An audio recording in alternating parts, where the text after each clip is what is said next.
Sakina, thanks very, very much. Yeah, indeed. For those of you that are just tuning in, I think SK gave it a great background as to what we're doing here in Nampula. So we arrived on Saturday evening and we had a chance to go into one of the places where you find that a lot of the internally displaced individuals are being held, about 7,000 people. That's at Kurane.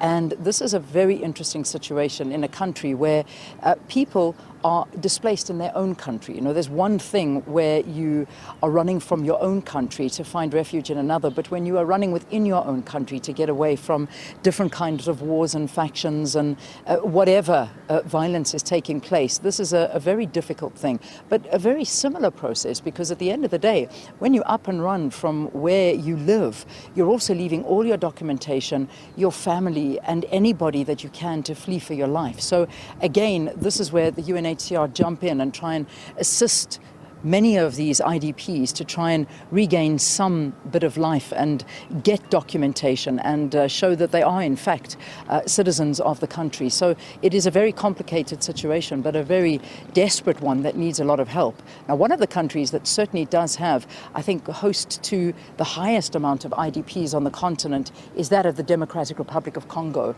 There have been many different violent episodes that have been happening in the country.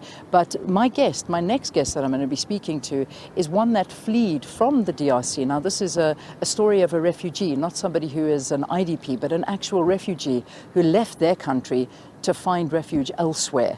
And I won't tell you his story, but he's going to tell us his story in the best way he possibly can. And so brave for speaking to us in English, because we've got Ishmael Luke Abraham. He's from the Refugee Association in Nampula. So lovely that you're with us, and thank you for speaking to us. Okay, thank you. I'm Ishmael Luke Abraham. I'm a refugee from DRC.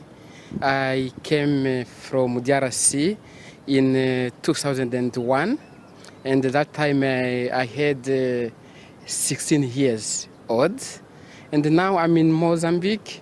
I'm very, very grateful from the protection and assistance of the government of Mozambique, and also the assistance of UNHCR. So I'm very, very yes. I'm going to ask you a few questions just in terms of your story. So you say you left the DRC in 2001. You were 16 years old. What happened? Your family, what happened there? Okay, thank you. As you know, I'm from southern Kivu, known by Sud Kivu province, in the district of Fizi. And that time we had the inter-community conflict, and that it was why I leave the country.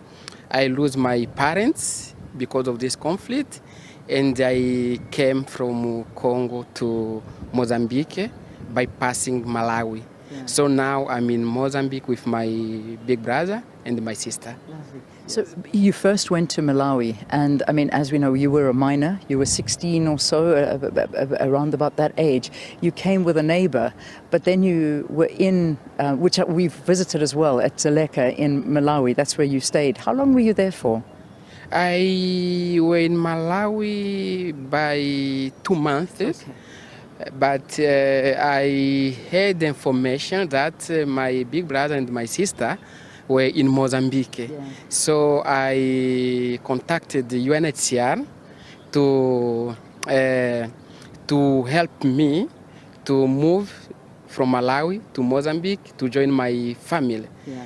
And UNHCR helped me about that. Fantastic. So now I'm in Mozambique from 2001. So, I mean, we look at you now and we say, you not the picture of any refugee. You look like you're doing pretty well, and this is it's a good thing, because your story is very inspiring. You've managed to study, you got your education here, and you are a history teacher at school. Yes. Yeah. Okay, thank you. I would say that the refugees are normal people, yeah. But even if they living in the extraordinary situation, they are the normal people. So that I came and I asked, when I came in Mozambique, I reached in Mozambique, I asked the UNHCR for help to continue for my studies. I did my secondary school from the help of UNHCR. I get also a scholarship from UNHCR, and I gone to Maputo in one of the big and good university in Mozambique, Eduardo Mondlane University. So I did my bachelor there, and I came back. I did another, so that I'm teacher of secondary school. Wonderful. But I was also university assistant for 3 years in Eduardo Mondlane University. Outstanding, outstanding. You've done so beautifully. But I know, and just very quickly and finally, you're doing help where you help other refugees. I know that that's what you focus on, is that you give assistance to refugees in Nampula. What kind of help do you give them? Okay, thank you. We created an association called the Association of Refugees in Mozambique. This is a big one. We are working in all the country, and we are making some activities in empowering the community in social, profession, and economic issues. So we are working in the prevention and the response in the cyclone. As you know, Mozambique is very, very affected in the cyclone, and we help the community in that. Not only for refugees, we help also the Mozambicans, the neighbors of the camp of refugees in Maratani.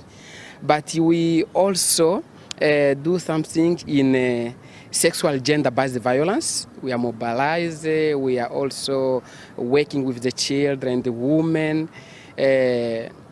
with all activities. We are working together with the community, Mozambican and the refugees community. So that is our activities in Maratani. Well done. I'm so glad to see that you're doing well, and thank you for speaking to us. In fact, we're going to go and visit Maratani tomorrow, so we'll see some of the work that you do and also some of the refugees that are seeking refuge at Maratani. That's the refugee camp here in Mozambique. It's not a very massive one. I mean, we're talking about, I think, about 7,000 people living in Maratani. Is that about right? Yes. Something like that. So we're going to go and visit them and find out, predominantly people from the DRC, unfortunately, in that particular camp. I'm going to say goodbye to you from Nampula and look forward to seeing you again bright and early tomorrow morning as we come to you live from Maratani Refugee Camp in Mozambique.